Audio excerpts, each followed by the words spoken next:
তোকে আজ মেরেই ফেলবো আমি। তুই আমার হাত থেকে আর বাঁচতে পারবি না। না না, তুমি এটা করতে পারো না, প্লিজ। তুমি তুমি এরকম করতে পারো না। নিশ্চয়ই পারি। কে ওখানে? তুমি আমার সঙ্গে যা করেছো তারপরে তো আমি নিশ্চয়ই করব। কে ওখানে?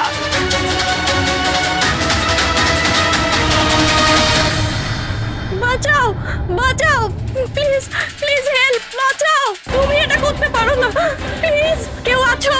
কেউ আছো? বাঁচাও, please please help, please please বাঁচাও। ওখানে কে আছে? প্লিজ হেল্প হেল্প, কেউ বাঁচাও আমাকে, প্লিজ। কেউ আছো? কেউ আছো? প্লিজ বাঁচাও আমাকে, প্লিজ হেল্প, কেউ আছো? শোনো শোনো, প্লিজ, লেগে যাবে আমার। এই কি করছো? এই তোমার হাতে ওটা কি? তুই নিজের কাজ কর। এই দেবো তোকে টাকা। তুমি এটা কি করছো? তোর মতো মেয়েরা না আমার কাছে ছেড়ে দাও। বললাম না, সর এখান থেকে। গান ছাড়, গান ছাড়, লেগে যাবে বলছি। গান ছাড়, গান ছাড়।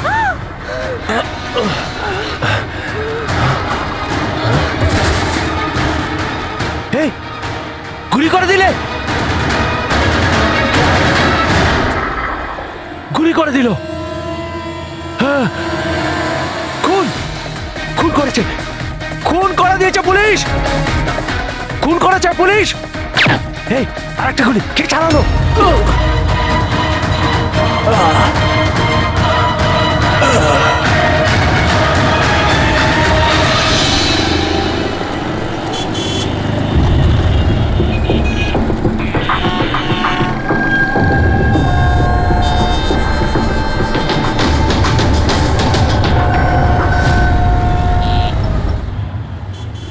মাফ করবেন,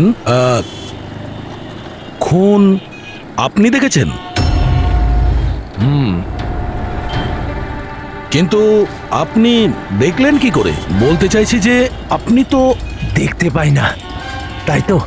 হ্যাঁ, ওই আর কি, মানে বলতে চাইছি আপনি দেখলেন কি করে খুন হতে? এইটার সাহায্যে। এটার সাহায্যে? কি এটা? এটা সেন্সর গ্লাভস। এতে সেন্সর ফিট করা আছে, যার থেকে অদৃশ্য তরঙ্গ বেরিয়ে যায়।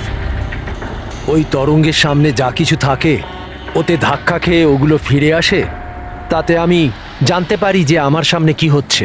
মানে এক প্রকার এটা আপনার চোখের কাজ করে? হ্যাঁ, আপনি সেটা বলতে পারেন। আরে কিন্তু এটা এটা কি করে হতে পারে? হতে পারে। এক মিনিট, আপনি আপনি একজন মহিলা, আপনি চুল বেঁধে রেখেছেন।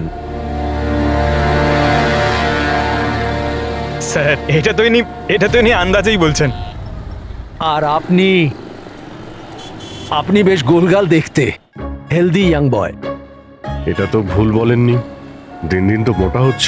ওয়েট তো চেক করেছিলাম স্যার, একটু কমও দেখাচ্ছিল। আপনি বলছেন যে এই ডিভাইসের সাহায্যে আপনি দেখেছেন কাউকে খুন হতে? একটা মেয়ের খুন হয়েছে স্যার, তাকে গুলি করা হয়েছে, গুলি। কোথায়? আই মিন এখানেই কাছাকাছি? না, এখানে নয়, এই এই জায়গাটা একটু এবড়ো খেবড়ো। ওটা খুব স্মুথ ছিল, ওখানে সিঁড়িও ছিল না। আচ্ছা, আপনি ওই জায়গা থেকে এখানে কি করে এলেন? জানি না, ঘটনাস্থলে কেউ আমাকে এখানে পিছন থেকে মারলো, আর তারপর আর কিছু জানি না। চোখ খুলে দেখলাম আমি এখানে। সঞ্জীব বাবু, কাল রাতে কি হয়েছিল আপনি আপনি ডিটেলসে বলুন আমাদের। আসলে আমি কাজ থেকে ফিরছিলাম, আর তখন আমার অটোটা একটা সিগন্যালে দাঁড়ায়। হে হে, ওদিকে কি, ওদিকে কি কি? আরে ভেতর থেকে তুমি একটা মেয়ের চিৎকার শুনতে পেলে না? মেয়ের চিৎকার? কি বলছেন কি আপনি? ও, বের বললো। কি বলছেনটা কি আরে আপনি? আচ্ছা নাও, এটা তুমি রাখো রাখো।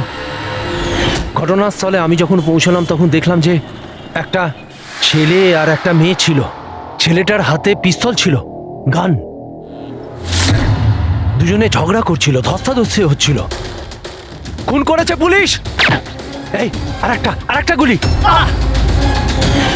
ব্যাস, যখন আমার চোখ খুললো তখন ওই ছেলেগুলো আমার গ্লাভস চুরি করবার চেষ্টা করেছিল আর আমি ওদের ধরে ফেলি।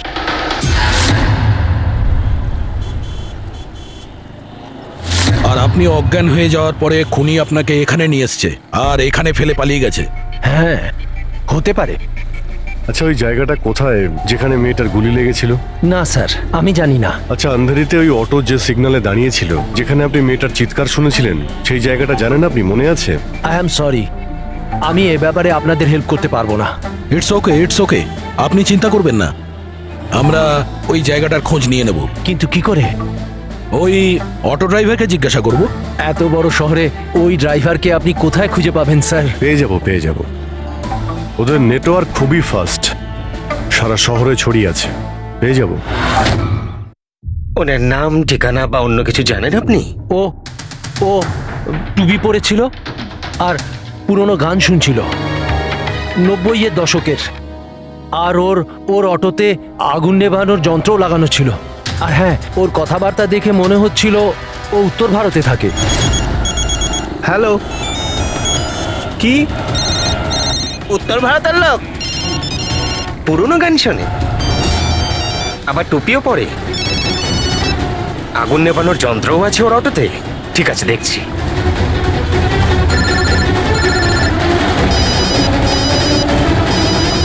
হ্যালো। হ্যালো রাজু, হ্যাঁ ভাই। সিআইডি অফিসারেরা একজন অটো চালককে খুঁজছে যে টুপি পরে আর ওর গাড়িতে নাকি একটা আগুন নেভানোর যন্ত্র লাগানো আছে। টুপি ঋষিদ হবে ভাই। হ্যাঁ রাজু, বল। ঋষিদ, কাল রাতে কি আন্ধেরির কোনো সিগন্যালে ছিলিস? হ্যাঁ ছিলাম তো, বল। ওখানে কোনো প্যাসেঞ্জার নেমেছিল নাকি? হ্যাঁ, কিন্তু ও তো অন্ধ ছিল।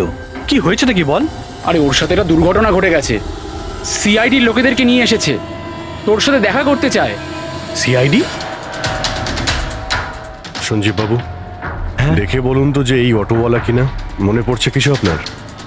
হ্যাঁ স্যার, ইনিই তো ছিলেন। হ্যাঁ, এই ছেলেটা। স্যার, আমি কিছু করিনি স্যার, আমি কোনো চিৎকার শুনিনি স্যার। হ্যাঁ স্যার, ইনি চিৎকার শুনেছিলেন, কিন্তু আমার স্ত্রী অসুস্থ ছিল, আমার হসপিটাল যাওয়ার ছিল, তাই আমি ওনাকে ছেড়ে চলে গেছি। আরে ভয় পেও না, তোমায় কেউ কিচ্ছু বলবে না। তুমি বলো এই লোকটাকে তুমি কোথায় নামিয়েছিলে? এই তো এই সিগন্যালে ছেড়েছি স্যার। তারপর ওই সিগন্যাল থেকে কোন দিকে গিয়েছিলেন উনি? এই সামনের গলিটার মধ্যে স্যার। ঠিক আছে, তুমি যাও। Thank you very much, thank you. আসুন। আসুন সঞ্জীব বাবু। অটোওয়ালা আপনাকে এই গলির মধ্যে আসতে দেখেছিল। এখানে দুটো রাস্তা আছে, একটা এটা আর একটা ওটা।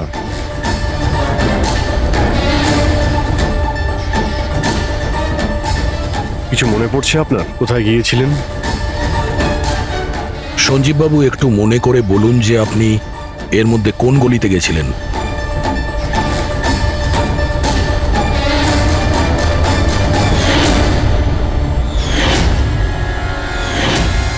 একটা পাখির মতো দেখতে মূর্তি ছিল।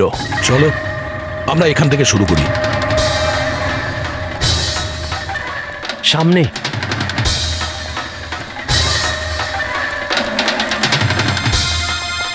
স্যার, এই দেখুন। সঞ্জীব বাবু, দেখুন তো এই মূর্তিটাই কিনা। হ্যাঁ হ্যাঁ, এটাই। অভিজিৎ স্যার, মূর্তি। গুড। এই যে এইটাই। আচ্ছা, এরপরে সঞ্জীব বাবু, এরপর মনে আছে আপনি কোথায় গিয়েছিলেন? 3টে গোল দেখতে পেয়েছিলাম। তোমরা ওই দিকটা দেখো, আমরা এদিকে যাচ্ছি।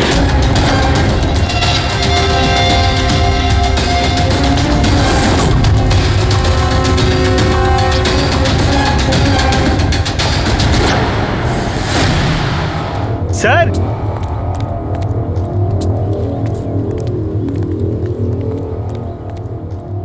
হ্যাঁ, এটা রাউন্ড শেপ, একটা নিচে আর একটা। এরপর এরপর এরপর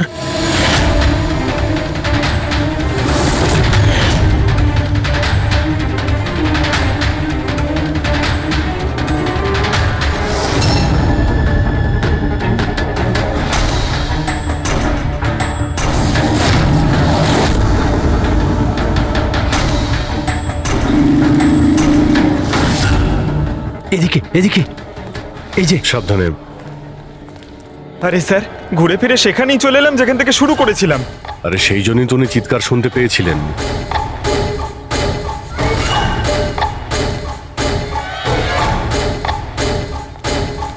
স্যার এই জায়গাটা একেবারে জনবসতির মাঝখানে, তাহলে গুলি চলার আওয়াজ কেউ শুনতে পাইনি কেন? কারণ গানে সাইলেন্সার লাগানো ছিল।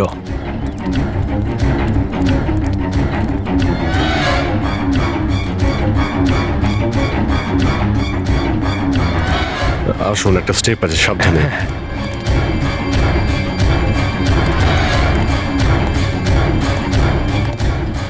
না না, ঠিক আছে।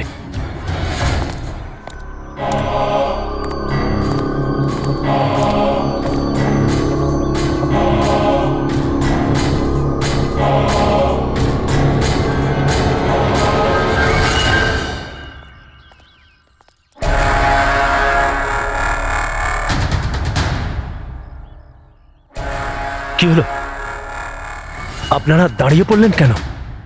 কি আছে? লাশ পেলেন? সঞ্জীব বাবু, আপনি বলেছিলেন গুলিটা কোনো মেয়ের লেগেছিল। হ্যাঁ হ্যাঁ, মেয়ের গায়ে লেগেছিল। আমি তাকে ছুঁয়ে দেখেছিলাম। ওর গুলি লেগেছিল, রক্ত বেরোচ্ছিল। কেন বলুন, কি হয়েছে?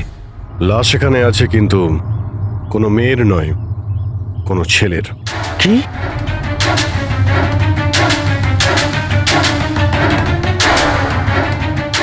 Is dead. মনে হচ্ছে সেই যে ওই মেয়েটাকে মারার চেষ্টা করেছিল। স্যার, ওনার কথা অনুযায়ী এখানে দুটো গুলি চলেছিল। হয়তো হয়তো এই দ্বিতীয় গুলিটায় মারা গেছে।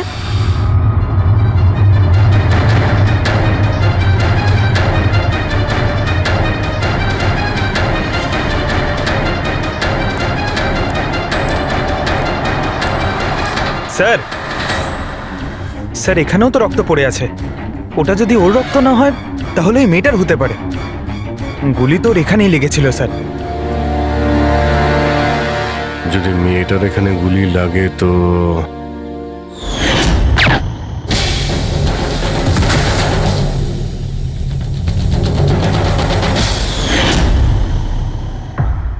আপনি বললেন যে আপনার মাথায় পিছন থেকে কেউ মেরেছিল, তো সেটা দ্বিতীয় গুলি চলার পরে আপনার লেগেছিল নাকি সেটা চলার আগে? না না, দ্বিতীয় গুলিটার পর মেরেছে। স্যার কি হচ্ছে এসব? কিছু বুঝতেই পারছি না। স্যার, রক্ত তো অনেক বেরিয়েছে। ওই মেয়েটা নিশ্চয়ই আহত। স্যার, না তো কোনো মোবাইল পেয়েছে, না ওয়ালেট, কোনো আইডেন্টিফিকেশন নেই। আর স্যার, ওর হাত আর আঙুলে যে চিহ্ন আছে সেগুলো দেখে মনে হচ্ছে কেউ যেন ঘড়ি আর আংটি চুরি করে নিয়েছে। আচ্ছা, এদের দুজনকে ছিনতাইয়ের উদ্দেশ্যে মারেনি তো? আগে এটা খোঁজ নিতে হবে যে মেয়েটা কোথায়। যদি আহত হয় কোনো হসপিটালে থাকবে, আর যদি মারা যায় তাহলে খুনি ও লাশ গুম করার চেষ্টায় রয়েছে। মিসিং পারসন ব্যুরোতে খোঁজ নিয়ে দেখো তো এর ব্যাপারে কিছু জানতে পারা যায় কিনা। বস, ক্রাইম স্পটে ওই জায়গাতে মাটির ওপর যে রক্ত পাওয়া গেছিল, ডিএনএ টেস্ট অনুসারে ওই রক্তটা কোনো মেয়ের। আসলে এই মেয়েটা ওই সময় ওখানে উপস্থিত ছিল না যখন তোমরা গেছিলে, কিন্তু ক্রাইম যখন হয়েছিল তখন ওই মেয়েটা নিশ্চয়ই ওখানে ছিল। আর স্যার, দুর্ঘটনার সময় রাত 11টা থেকে 1টার মধ্যে। ঠিকই তো আছে। সঞ্জীবও তো ওই সময় ছিল 11:30 নাগাদ। হ্যাঁ স্যার, আর সঞ্জীব বাবুকে অজ্ঞান অবস্থায় সেখানে রেখে দেয় যেখান থেকে আমরা ওনাকে পাই। আরো একটা কথা স্যার, দুটো গুলি চলেছিল। মেয়েটার গুলি লেগেছিল আর ও ওখানেই অজ্ঞান হয়ে পড়ে গেছিল সঞ্জীব বাবুর কাছেই। তারপরে স্যার দ্বিতীয় গুলিটা করা হয়েছিল যেটা ছেলেটার লেগেছিল। তার মানে সঞ্জীব বাবু ছাড়াও ওখানে আর কেউ ছিল যে ওই আহত মেয়েটাকে ওখান থেকে নিয়ে গিয়েছিল আর সঞ্জীব বাবুকে ওই ফুটপাতে ফেলে গেছিল। স্যার, আমি আশেপাশের এলাকায় খোঁজ নিয়েছি। ওখানে কেউই কোনো ছেলে এবং মেয়েকে আসতে বা কোনো আহত মেয়েকে ওখান থেকে যেতে দেখেনি। আচ্ছা, সালুকে একটা কথা বলো, যদি খুনি সঞ্জীবকে ক্রাইম সিন থেকে তুলে নিয়ে গিয়ে ওখানে যেখানে আমরা ওকে পাই, তাহলে হতে পারে ওই লোকটার কোনো ট্রেসেস সঞ্জীবের পোশাকে আছে। খোঁজ নিতে পারবে কে ছিল সে? অবশ্যই খোঁজ দিতে পারবো। তাহলে খোঁজ নাও।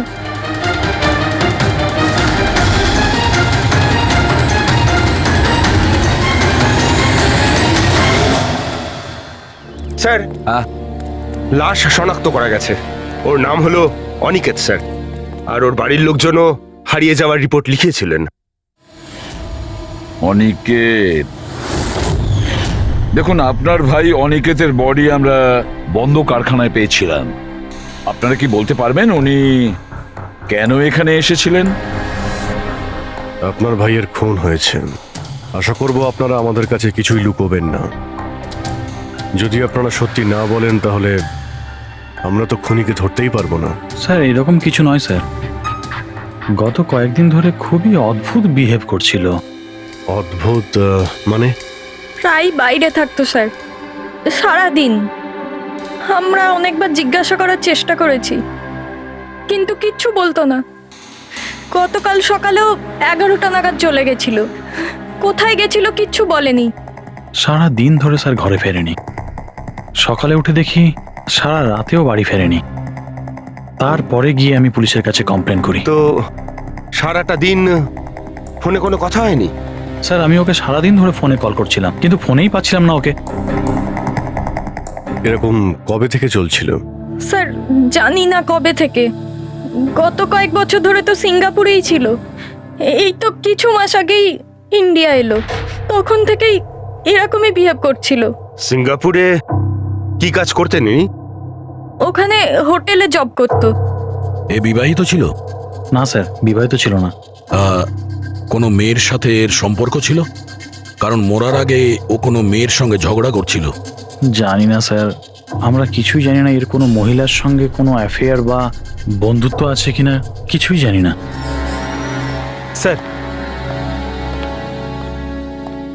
স্যার এনাদের থেকে অনিকেতের নাম্বার নিয়ে আর কল রেকর্ডস চেক করি স্যার। তাতে জানতে পারি যে একটাও মেয়ের নাম্বার নেই স্যার, শুধু ছেলেদের সঙ্গেই কথা বলতো, আর বেশিরভাগই ওর সঙ্গে যারা কাজ করতো তাদের। আর স্যার মৃত্যুর আগেও ও কাউকে ফোন করেনি নিজের ফোন দিয়ে। কোনো মেয়ের নাম্বার পাওয়া যাচ্ছে না, এটা তো খুব অবাক কাণ্ড। স্যার খুবই সাদাসিধে লোক ছিল, শুধু নিজের কাজ নিয়েই ব্যস্ত থাকতো। ঠিক আছে, আপনারা যেতে পারেন। যদি দরকার হয় আপনাদের ডেকে নেব।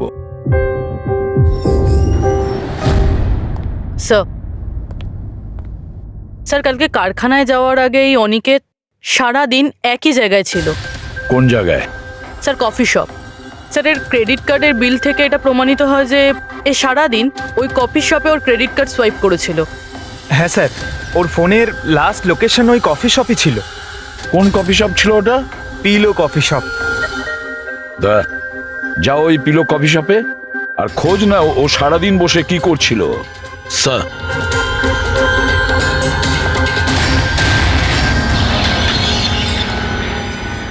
বস কি খবর নিয়ে এসেছো? এমন খবর এনেছি যেটা আমাদের কাছে খুব জরুরি। কি? এর পোশাকের মধ্যে আমি কয়েকটা আলাদা আলাদা ডিএনএ স্যাম্পল পেয়েছি।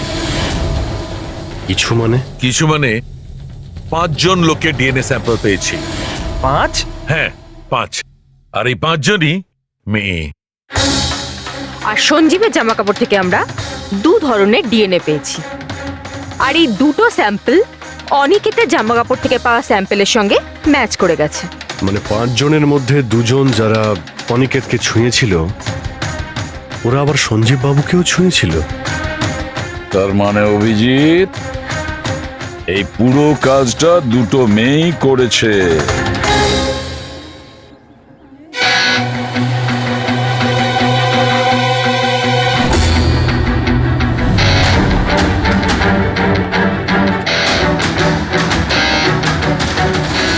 আচ্ছা, এই ছবিটা দেখুন, আপনি একে চেনেন?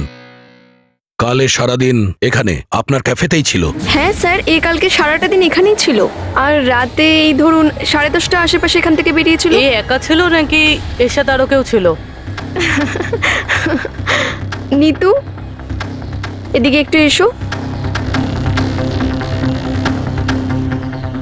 এই ফটোটা একটু দেখো, এ কালকে এখানেই ছিল না? এনাদেরকে এটা বলো যে কালকে একা ছিল না, কারোর সাথে ছিল। ইনি তো অনিকেত। ইনি কখনো একা আসতেন না, সবসময় ভিড় নিয়ে আসতেন। মহিলা আর মেয়েদের ভিড়। আর শুধু কালই নয়, ইনি আমাদের রেগুলার কাস্টমার, প্রায়ই এখানে আসেন। আচ্ছা, ও রোজ একই মেয়ের সাথে আসতো না আলাদা আলাদা? আলাদা আলাদা আসতো স্যার, আর দিনে কম করে 3 থেকে 4 জন। খুবই পাকা খেলোয়াড় ছিলেন ইনি। একবার তো আমি ওনাকে জিজ্ঞাসাও করেছিলাম যে এতগুলো মেয়ের সাথে বন্ধুত্বটা হলো কি করে। তো উনি আমাকে বলেছিলেন যে ওনার মোবাইলে একটা অ্যাপ আছে, কোনো ডেটিং অ্যাপ। ওখানেই ওনার এই মেয়েগুলোর সাথে পরিচয়।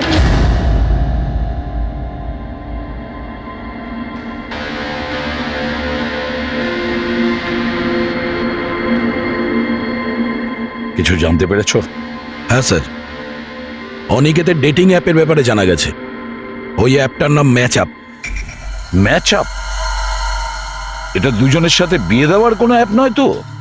হ্যাঁ স্যার, ওই রকমই কিছু। কিন্তু অনিকেত এই অ্যাপের ভুল ব্যবহার করেছে। ও এই অ্যাপের সাহায্যে এতগুলো মেয়ের সঙ্গে কন্ট্যাক্ট করেছে স্যার, আর ওদের সঙ্গে বন্ধুত্ব করেছে। আর মনে হচ্ছে বিয়েও কাউকেই করতে চায়নি, শুধুমাত্র টাইম পাস করছিল। এই অ্যাপে শুধুমাত্র চ্যাটিংই হয়, আর কারো নাম্বার এই অ্যাপে শো করে না স্যার। স্যার, আমরা অ্যাপ ডেভেলপ কোম্পানি থেকে 4টে মেয়ের ব্যাপারে খোঁজ নিয়েছি, অনিকেত যাদের খুব টাচে ছিল। ইনফ্যাক্ট মার্ডার হওয়ার দিনও ওদের সঙ্গেও ক্যাফেতে দেখা করেছিল। পুরবি কথা বলছে। প্রথম মেয়েটা হলো মোনা। হ্যাঁ, আমি দেখা করেছিলাম ওনার সাথে কফি শপে এই 4টে নাগাদ। কফি খেয়েছিলাম আর একটু কথাও বলেছিলাম আমরা। তারপর আমাকে বেরোতে হলো, আমার কিছু আর্জেন্ট কাজ ছিল। স্যার, এ বলছে যে কফি শপের পরে ও বিউটি পার্লারে গিয়েছিল, আর ওখান থেকে একটা মুভির প্রিমিয়ারে। দ্বিতীয় জন হলো রূপালী। তাহলে বলো, তোমার কি বক্তব্য? ও অনেক দিন ধরে আমার পিছনে পড়েছিল, খালি বলতো দেখা করো দেখা করো। ভীষণই বোরিং ছিল, আই টেল ইউ। ওর সাথে 1 কাপ কফি যে আমি কিভাবে খেয়েছি, আর কফিটা শেষ হওয়ার সাথে সাথেই আমি ওখান থেকে বেরিয়ে গেছি। ও বলেছিল স্যার ও অনিকেতের সঙ্গে 6টার সময় দেখা করেছিল, আর তারপরও ফ্যামিলি ফাংশন অ্যাটেন্ড করতে আন্ধেরি গিয়েছিল। আর তৃতীয় অঞ্জু স্যার। ওর সাথে তো সময়টা বুঝতেই পারিনি। কত ভালো ভালো কথা বলতো, আপনি জানেন আমরা সেদিন কত কথা বললাম। হঠাৎ করে ও বললো ওকে কোথাও যেতে হবে। আমরা ডিসাইড করলাম যে আমরা আবার দেখা করব, আর তারপর চলে গেল। এই মেয়েটা কফি শপ থেকে বাইরে বেরিয়ে হয়নি। এর স্টেটমেন্ট অনুযায়ী ও কফি শপেই বসেছিল কফি শপ বন্ধ হওয়া পর্যন্ত, 12টা অবধি। স্যার, এদের স্টেটমেন্ট আমরা ক্রস চেক করেছি, ঠিকই বলছে। স্যার, সঞ্জীববাবু বলছেন কোনো মেয়ের গুলি লেগেছিল। এদের 3জনকে চেক করা হলো, কিন্তু কোনো আঘাতের চিহ্ন নেই। তোমরা তো 4টে মেয়ের কথা বলেছিলে, তাহলে চতুর্থ মেয়েটি গেল কোথায়? স্যার, 4 নম্বর মেয়েটা হলো এরিকা। আমরা এই অ্যাপের সাহায্যে ওর সঙ্গে কন্ট্যাক্ট করার চেষ্টা করেছিলাম, কিন্তু ও কোনো রেসপন্স করেনি। তাহলে এক কাজ করো, ওই মেয়েটার সঙ্গে গিয়ে দেখা করো।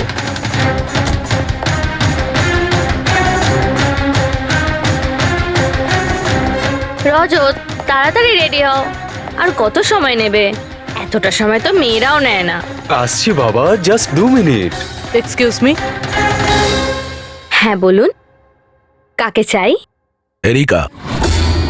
হ্যাঁ আমি, কিন্তু আপনারা? সিআইডি। সিআইডি? এসব কি? হ্যাঁ, কি হয়েছে স্যার? স্যার, কোনো প্রবলেম হয়েছে? আপনাকে আমরা মেসেজও করেছিলাম ম্যাচ আপ অ্যাপ থেকে। আপনাকে সিআইডি ব্যুরোতে আসতে বলেছিলাম, আপনি আসেননি, তো আমাদের আসতে হলো। Match up app? এটা কি? Dating app. Dating app? তুমি এই ডেটিং অ্যাপে কি করছো? হ্যাঁ শোনো, ওনাদের কোনো ভুল হচ্ছে, আমি কোনো ডেটিং অ্যাপে নেই। সেটা কিভাবে হতে পারে? আপনার প্রোফাইল আছে, আপনার ডিসপ্লে পিকচার রয়েছে। শুনুন, আমি একজন বিবাহিতা, আমি কোনো ম্যারেজ সাইট বা ডেটিং অ্যাপে নেই। ইনি আমার হাজব্যান্ড রজত, আর আমি ওনার সাথে বিয়ে করে খুব হ্যাপি।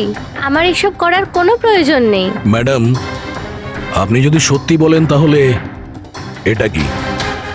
আপনার প্রোফাইলে এই ডেটিং অ্যাপে কি করে? দেখুন, আমি সত্যি বলছি, আমি জানি না এটা কি। আমি এরকম কোনো প্রোফাইলই বানাইনি। তো আপনি এটা বলতে চাইছেন যে আপনার নামে কেউ ফেক আইডি বানিয়েছে? আচ্ছা, আপনি কোনো অনিকেত নামে কাউকে চেনেন? অনিকেত? এই লোকটা? না স্যার, আমি একে চিনি না। স্যার, কি করছেন আপনারা? কেন আমাদেরকে ডেকেছেন? আমরা আপনাদের বলিনি, কিন্তু অনিকেত, যার সঙ্গে আপনারা কফি শপে দেখা করেছিলেন, ওর খুন হয়ে গেছে ওই রাতেই। কিন্তু স্যার, আমরা ওকে কেন মারবো? আমরা তো ওকে ঠিকমতো চিনতামই না। ইনফ্যাক্ট এই ঘটনার কিছুদিন আগে তো ওর সাথে চ্যাট হয়েছিল আমার অ্যাপে। হ্যাঁ, আর ওই দিনই তো আমি প্রথমবার দেখা করেছিলাম ওর সাথে। আর আমার সাথে তো ওর সেরকম কোনো শত্রুতাও ছিল না। আর আমি তো ওই অ্যাপেই নেই, এমনকি আমি ওকে চিনিও না। ওই অ্যাপের প্রোফাইলে আপনার পার্সোনাল পিকচার ছিল, সেই পিকচার আপনার ফোন থেকেই নেওয়া হয়েছিল। কোনো স্ট্রেঞ্জারের কাছে আপনার ছবি কিভাবে আসবে? ম্যাম, আমি জানি না আমার ছবি কিভাবে ওর কাছে গেল। আমার ফোন কিছুদিন আগে হারিয়ে গিয়েছিল। ফোন চুরি হয়ে গেছে? কোথায়? স্যার ঠিক জানি না, মনে পড়ছে না। কোনো ব্যাপার না, আপনারা কিছুক্ষণের জন্য আমাদের সাথে কোঅপারেট করুন, আমরা জেনে যাব খুনিকে। ফ্রেডি,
সঞ্জীব বাবু, এদের মধ্যে কেউই না যে ওদিন ঘটনাস্থলে ছিল? এদের মধ্যে কেউ নয়। ঠিক আছে, আপাতত আপনারা যেতে পারেন। Thank you.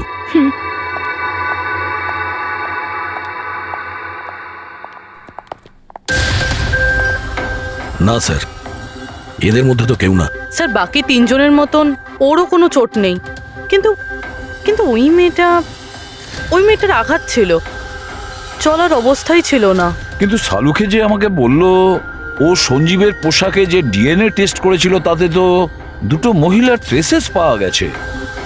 ঠিক আছে, কিন্তু একজন আহত হতে পারে, আরেকজন সেও তো ওই চারজনের মধ্যে একজন হতে পারে। স্যার, এই চারজনের জল খাওয়ার গ্লাসগুলো ফরেন্সিকে পাঠিয়ে দিয়েছি, রিপোর্ট আসবে। স্যার, হ্যাঁ স্যার ওই দুটো মেয়ের ডিএনএ এই চারজনের সঙ্গে ম্যাচ করেনি। কি ম্যাচ হচ্ছে না? তাহলে মেয়ে দুটোকে পাবো কি করে? এক মিনিট। কি হলো সঞ্জীব?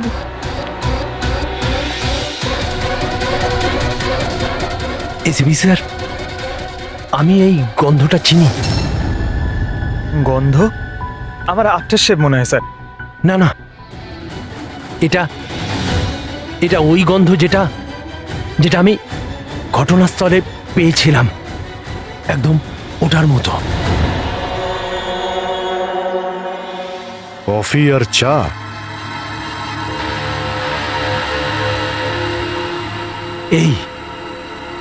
এই গন্ধটা ঘটনাস্থলে, এই গন্ধটাই ছিল।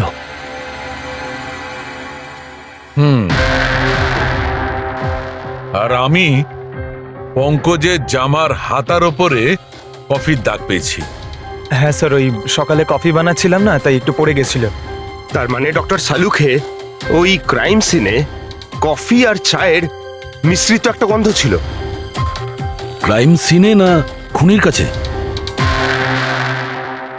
চা আর কফির মিশ্রিত কোনো স্মেল তখনই আসে যখন সে বারবার চা আর কফি বানায়, যেমন কোনো কুক বা কেউ কফি শপে কাজ করলে, যেমন পিলো কফিতে। পুরো একটা কাজ করো, এরিকাকে জিজ্ঞেস করো যে ওর ফোন পিলো কফি শপের আশেপাশে হারিয়েছিল কিনা।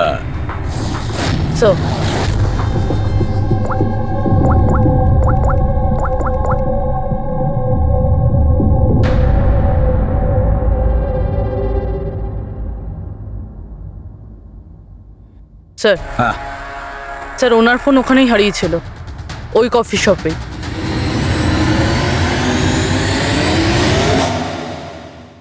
এই মেয়েটা এখানে প্রায়ই আসে না?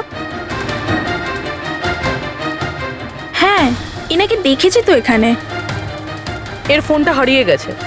তো এর ফোনটা যখন হারিয়েছিল, এখানে ডিউটিতে কে ছিল?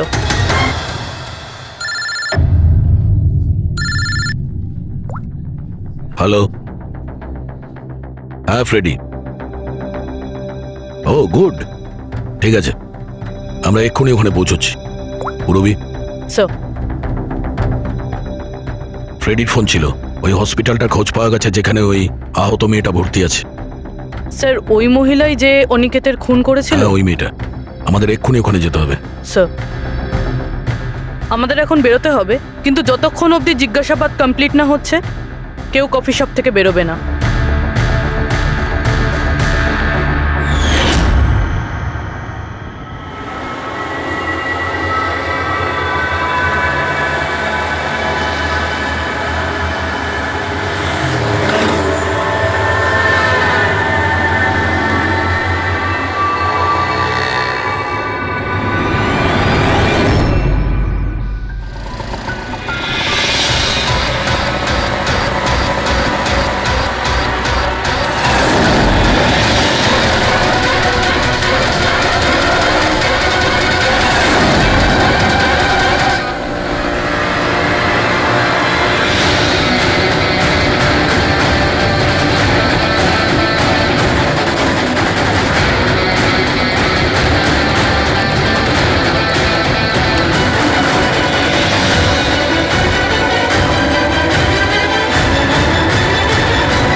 এক্সকিউজ মি, আমি এক্ষুনি আমার বোনকে ডিসচার্জ করাতে চাই।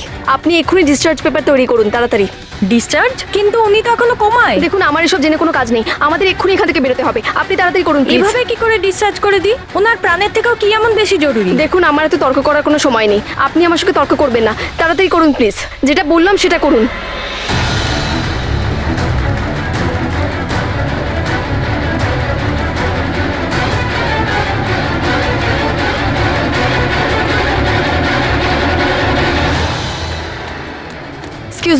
এক্সকিউজ মি, আমার দিদি স্বপ্নাকে এক্ষুনি ডিসচার্জ করাতে হবে, এক্ষুনি। ওর বিলের টোটাল অ্যামাউন্টটা বলবেন প্লিজ।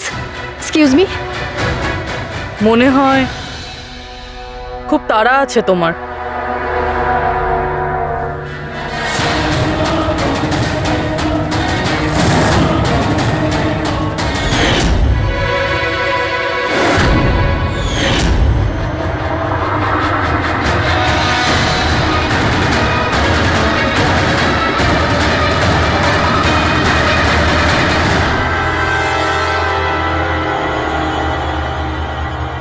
ক্যাফেতে ওই ফোন কলটা, ওটা আমাদেরই প্ল্যান ছিল। আমরা এটাই দেখতে চাইছিলাম যে ওই আহত মেয়েটার মিথ্যে খবরের জালে কে ফাঁসে। আর তুমি ফেসে গেলে। এটাও ভাবলে না যে সিআইডি তোমাকে ফলো করছে? তুমি নিজেই আমাদের এখানে নিয়ে এসেছো, আর তাই পালিয়ে কোনো লাভ নেই। সেই জন্য তোমার জন্য এটাই ভালো হবে, নিজের অপরাধ স্বীকার করে নাও।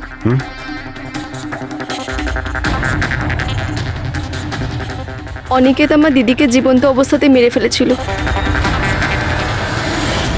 ওদের সিঙ্গাপুরে দেখা হয়েছিল, আর ওখানেই আমার দিদিকে বিয়ের মিথ্যে প্রতিশ্রুতি দিয়েছিল। ওরা এঙ্গেজমেন্টও করে নেয়, আর তারপরে বিয়ের কথা বললেই ও এড়িয়েই যেত। আমার দিদি যখনই বিয়ের ডেট ফিক্সড করার কোনো কথা তুলতো, তখন সবসময় কোনো না কোনো অজুহাত দিতে শুরু করতো। আর এই ধরুন 6 মাস আগে ও বলল যে ওর মা নাকি খুব অসুস্থ, আর ওর মায়ের চিকিৎসার জন্য টাকার দরকার। আর আমার দিদি নিজের জীবনের সব সেভিংসটা দিয়ে দিয়েছিল। আর ও বলল যে ও সিঙ্গাপুর থেকে ফিরে এসেই আমার দিদিকে বিয়ে করবে। আর টাকা পয়সা নিয়ে অনিকেত সিঙ্গাপুর থেকে মুম্বাই আসে। হ্যাঁ, স্বপ্ন ওর অপেক্ষা করতে থাকলো, আর সেটাও পুরো 3 মাস ধরে। তারপরে একদিন আমি দেখলাম যে ও মুম্বাইয়ের ওই ক্যাফেতে ছিল, তাও আবার অন্য মেয়েদের সাথে। তার মানে ও স্বপ্নাকে বিয়ে করতেই চায়নি? না, ও স্বপ্নাকে ঠকাচ্ছিল। ও স্বপ্নার ইনকাম করা টাকা অন্য মেয়েদের পেছনে ওড়াচ্ছিল। আর আর ওর মাও কিন্তু অসুস্থ ছিল না, কারণ ওর তো কোনো মাই ছিল না। ওর মা তো অনেকদিন আগেই মারা গেছিলেন। তাই তুমি প্রতিশোধ নেওয়ার একটা প্ল্যান করলে। স্বপ্না তো আমার কোনো কথা বিশ্বাস করতে চাইতোই না। ওর ভালোবাসায় অন্ধ হয়ে গেছিল। ওর প্রমাণের দরকার ছিল। তাই অনিকেতের সত্যিটা সামনে আনার জন্য আমি এরিকার ফোন চুরি করি, আর ওর নাম দিয়ে আমি ম্যাচআপ অ্যাপে ওর ফেক প্রোফাইল তৈরি করি, আর অনিকেতের সঙ্গে চ্যাটিং করতাম। আর ও ইজিলি আমার ফাঁদে পড়ে যায়। তারপরে আমি ওকে ওই ফ্যাক্টরিতে আসতে বলি, আর তার সাথে স্বপ্নাকেও আসতে বলি, যাতে ও নিজের চোখে সব কিছু দেখতে পাক। কিন্তু ওই দিন যখন আমি ওখানে গেছিলাম, তখন আমি দেখলাম যে... এটা কি করছো তুমি? হিসেবটা শেষ করে দিচ্ছি। তুমি আমার সাথে যা করেছো তারই শাস্তি এটা। আমি সব জানি তুমি আমার টাকা কোথায় কোথায় খরচ করেছো, আর কত মেয়ের জীবন তুমি নষ্ট করবে। Aniket, please drop the gun. Aniket please, টাকা চাই তোর। তুমি এটা কি করছো? বেরো এখান থেকে, চুপচাপ বেরো এখান থেকে। আরে ছাড়ো ওকে, ছেড়ে দাও। ওকে বললাম না বেরো এখান থেকে।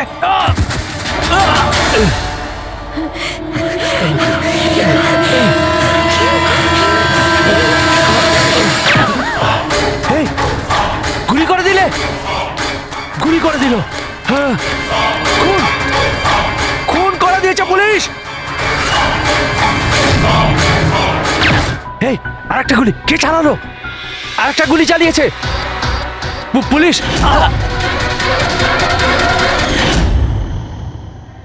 তুমি জানো, অনিকেতের লাশ পর্যন্ত আমাদের ওই সঞ্জীব বাবু পৌঁছে দিয়েছিলেন।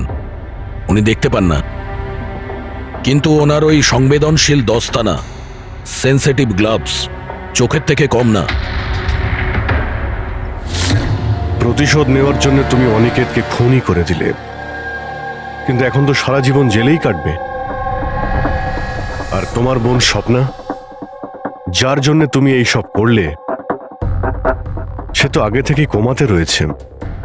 আর যেদিনও কোমা থেকে ঠিক হবে, সেদিন তোমার কাছেই যাবে, জেলের গরাদের পিছনে।